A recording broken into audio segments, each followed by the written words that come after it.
السلام علیکم ورحمۃ اللہ وبرکاتہ۔ زمین میں چھپے خزانے کو کیسے معلوم کریں؟ مولانا اشرف علی صاحب تھانوی رحمۃ اللہ علیہ نے اگر زمین میں خزانہ ہو، دفینہ ہو اور اس کے بارے میں معلوم کرنا ہو تو مولانا اشرف علی صاحب تھانوی رحمۃ اللہ علیہ نے عمل قرآنی کے اندر ایک عمل لکھا ہے، قرآنی آیات لکھی ہیں اور ایک طریقہ کار لکھا ہے، ایک طریقہ لکھا ہے کہ جس کے ذریعے سے یہ معلوم کیا جا سکتا ہے کہ فلاں جگہ پر خزانہ ہے یا فلاں جگہ پر خزانہ نہیں ہے۔ اس کی معلومات اس عمل کے ذریعے سے حاصل ہو جاتی ہیں۔ چنانچہ مولانا اشرف علی صاحب تھانوی رحمۃ اللہ علیہ عمل قرآنی میں فرماتے ہیں، دریافت کرنا دفینے کا، یعنی زمین میں اگر کوئی خزانہ ہے، کسی جگہ پر خزانہ ہونے کا شبہ ہے کہ فلاں جگہ پر خزانہ گڑا ہوا ہے، دفینہ گڑا ہوا ہے اور اس کو معلوم کرنا چاہتے ہیں تو مولانا اشرف علی صاحب تھانوی رحمۃ اللہ علیہ کہتے ہیں کہ یہ جو قرآن کریم کی آیتیں ہیں، وَإِنَّهُ لَتَنزِيلُ رَبِّ الْعَالَمِينَ نَزَلَ بِهِ الروح الامین علی قلبک لتکون من المنذرین بلسان عربی مبین وانہ لفی زبر الاولین اولم یکن لهم آیۃ ان یعلمہ علماء بنی اسرائیل۔ سورۃ الشعراء کی یہ آیت ہے، وَإِنَّهُ لَتَنزِيلُ رَبِّ الْعَالَمِينَ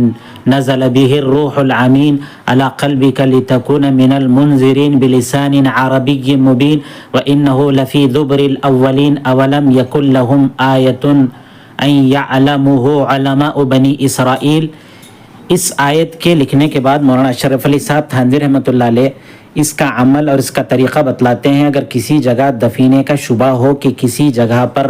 کوئی چیز دفن کی ہوئی ہے، کسی جگہ پر کوئی خزانہ ہے اور اس کا دریافت کرنا منظور ہو، یعنی اس کو دریافت کرنا چاہتے ہوں، تو کہتے ہیں کہ ایک سفید مرغ لیا جائے، ایک سفید مرغ نیلگو چشم، یعنی جس کی آنکھیں نیلی ہوں، یا ایک مرغ ہو اور اس کو جو ہے تاجدار ہو، یعنی اس کی اچھی کلغی ہو، تو اس مرغ کو لے کر یہ اوپر جو آیتیں ذکر کی گئی ہیں یہ آیتیں کاغذ پر لکھ لیں اور نابالغ دختر یعنی جو بچی نابالغ ہے اس کے ہاتھ سے کاتے ہوئے سوت کے کپڑے میں، سوت سے کاتے ہوئے کپڑے میں، سوتی کپڑے میں، جس کو ایک چھوٹی بچی نے جو بالغ نہ ہو اس بچی کے کاتے ہوئے سوت کے کپڑے میں اس